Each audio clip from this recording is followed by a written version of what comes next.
A razor-sharp body, a screaming V12, and a posh engine bay to the point that it was covered completely in gold. This is why the McLaren F1 was so special. In the year 1992, the first of 106 McLarens rolled off of the factory. Before that, McLaren didn't make any road legal cars. All they used to make was badass race cars for Formula 1. Gordon Murray, who is a British car designer, was waiting for his flight back home from the 1998 Italian Grand Prix. He drew a sketch of a three-seater sports car that he later on proposed to Ron Dennis, who is the head of what is now McLaren Automotive. The initial design captured exactly what Bruce McLaren himself wanted: a road-legal McLaren that would shatter records left and right and stand the test of time. And that is exactly what the F1 has set out to do.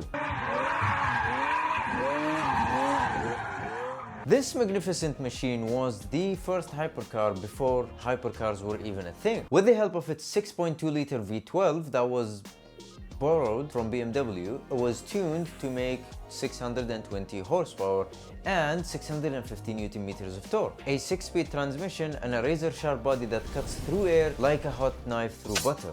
All that allowed the McLaren F1 to hit 386 kilometers an hour, making it the fastest production car for a very long time. That record wasn't broken until 2005, which is more than a decade later, by the Bugatti Veyron, doing 408 kilometers an hour. And the Bugatti Veyron had quad turbos. Because of that, the F1 still holds the record for the fastest naturally aspirated production car at the time of writing this video. Do you realize how crazy this is?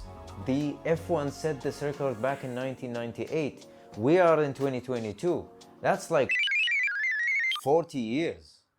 No, wait. That's 24 years. Pretty impressive if you ask me.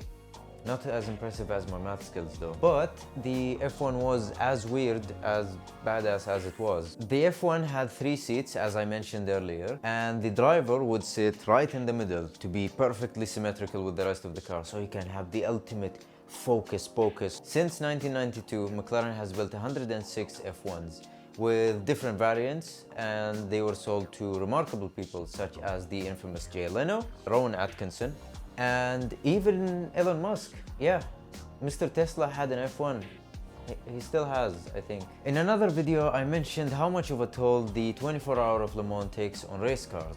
It is a harsh environment, and it proves the build quality and the engineering of the constructors. The F1 had a bit of a taste of that because McLaren entered the 1995 24 Hours of Le Mans with different purpose-built F1s, including a couple of F1 GTRs. By the end of the gruesome 24 hours, McLaren managed to secure first place in addition to 3rd, 4th, 5th, and 13th place, while the last 2 cars had to retire. In celebration of that achievement, McLaren decided to build LM versions of the F1s that would be available for the general consumer. Well, when I say general consumer, I mean... Fast forward to the 2010s, and Mr. Bean has crashed his F1 twice, costing him $1.6 million in repairs after he spun it into a tree. And even then, he still managed to sell it for $12 million. Talk about a bargain. Now you know why the McLaren F1 is so special. If you have a specific car in mind that you want me to make a video about, please let me know down in the comments. Hit a like if you liked this video, and if you disliked it, still hit the dislike. It doesn't do anything anymore. Subscribe, or dislikes will forever be gone.